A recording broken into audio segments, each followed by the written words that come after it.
¿Cómo están? Muy buenos días. Queremos abordar estos cambios de criterios, saber cómo va a ser también el comportamiento del virus en los próximos días ya cuando se aproxima el invierno. Estamos junto a la doctora Cecilia Vizcaya, ella es infectóloga pediátrica de la Red Salud UC Christus, miembro además de la Sociedad Chilena de Infectología. Doctora, ¿cómo está? Muy buenos días. Muy buenos días, ¿cómo estás? Muy bien, doctora. ¿Es el virus más letal en nuestro país, considerando que llevamos más de mil víctimas y son solo 3 meses en que ha estado este virus acá? ¿Cómo se está comportando el SARS-CoV-2 en Chile?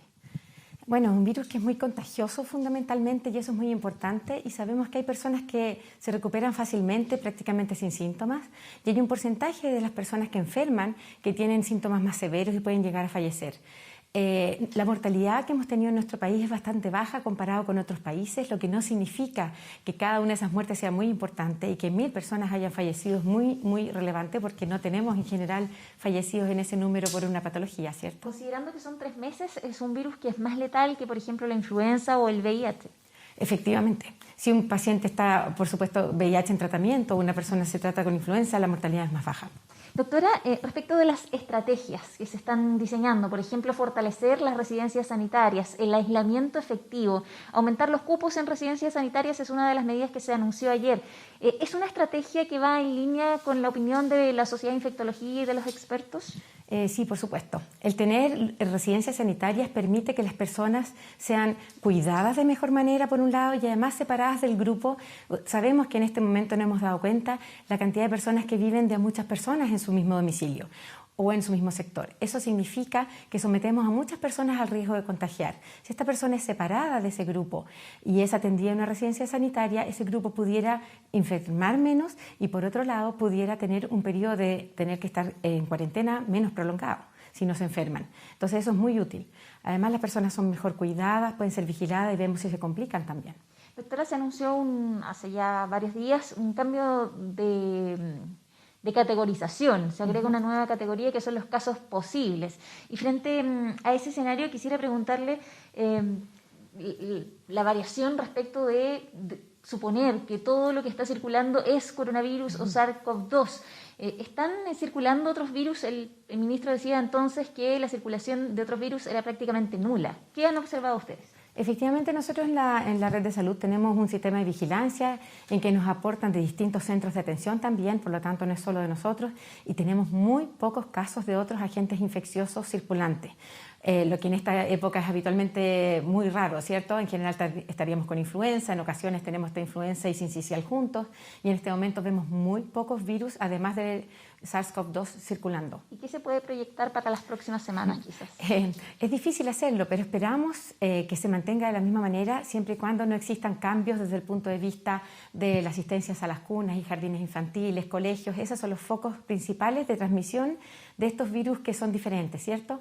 Entonces, si seguimos en esta situación, esperamos que se mantenga igual, debido a que en los meses más fríos es más frecuente que se transmitan, por un lado, y si tenemos ambas infecciones, SARS-CoV-2 y BRS o influenza juntos, nuestro sistema de salud se va a ver demasiado presionado, como está ahora. Doctora, ha habido un cambio de criterios respecto de las cuarentenas. Ante un PCR negativo, una persona puede retomar sus funciones, o al menos así hay un decreto que lo indica. Y además se reducen los días de cuarentena a 10 en los casos positivos con síntomas leves. ¿Cuál es la recomendación a las personas que ante un contacto estrecho y un examen negativo puedan quizás igual guardar una cuarentena, o quizás ante un caso positivo con síntomas leves también pudieran cumplir los 14 días? ¿Cuál es la recomendación a las personas? Mira, la recomendación que nosotros hacemos es prolongar las cuarentenas hasta 14 días. Ahora bien, yo sé que el Ministerio ha hecho estos cambios, particularmente basado en un estudio en que se ha visto que después del 9º día de síntomas o desde el inicio de los síntomas, el paciente ya no excreta virus viable, no hay en los cultivos no aparece. Estos son estudios, ¿cierto? Son en grupos pequeños, entonces por mayor seguridad nosotros recomendamos lo de mantener 14 días, que es lo que se recomienda en forma internacional más frecuentemente. Actualmente estamos en cuarentena total en Santiago, por ejemplo, y si es así, efectivamente una persona al tiempo que esté, ojalá se quede en su casa durante más tiempo, porque nos va a ayudar a todos a estar más seguros. Eso en un caso ideal de que puedan hacerlo. Muchas personas que no, quizás deberían revisar nuevamente el criterio. Hay situaciones distintas y eso es complejo, ¿cierto? Hay algunas discrepancias en este punto. Pero, por ejemplo, en personal de salud es relevante estar seguros que no transmitamos la enfermedad. Y hay distintas situaciones en que uno quisiera irse más por el lado más seguro, ¿te fijas? Doctora, respecto de posibles terapias, se están probando diferentes alternativas. Una de ellas es la ivermectina, esta terapia que se está intentando, probando. ¿Cómo observa la Sociedad de Infectología el uso de este medicamento? Al igual que otros medicamentos que se han ido probando desde que empezó la pandemia, ¿cierto? Necesitamos urgentes terapias que nos ayuden a disminuir la mortalidad, disminuir el tiempo de enfermedad de los pacientes, las secuelas. Entonces hemos probado distintas alternativas.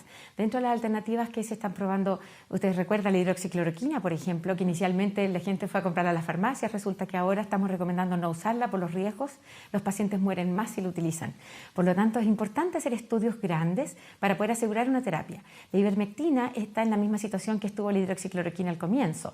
Se ha visto que in vitro disminuye la multiplicación del virus, pero no sabemos qué pasa en humanos y solo debe ser utilizada en estudios clínicos, deben ser observados, hospitalizados los pacientes. Y a propósito de estudios, doctora, ¿qué pasa con las vacunas? ¿Ha cambiado en algo en el escenario con los estudios que hemos ido conociendo? ¿Se podrían reducir los plazos para una vacuna?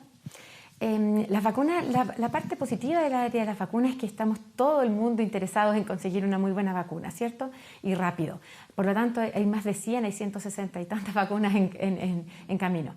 Estas vacunas deben ser seguras y efectivas. Y por eso el tiempo mínimo de prueba de una vacuna antes de un año es muy difícil que logremos tener resultados de ese tipo.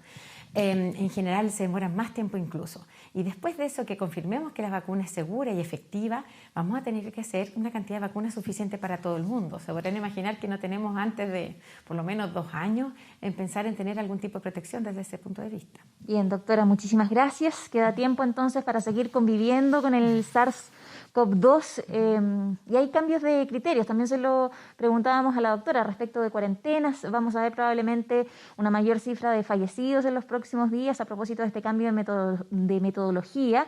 Y sobre el cambio de criterio de las cuarentenas vamos a ver qué resuelve finalmente la autoridad cuando hay opiniones discrepantes entre, por ejemplo, la Sociedad de Infectología, también el Colegio Médico, que ha expresado opiniones diferentes, y también el Consejo Asesor. Así que vamos a ver si esas medidas se revisan y se corrigen en el futuro. Sí, pues.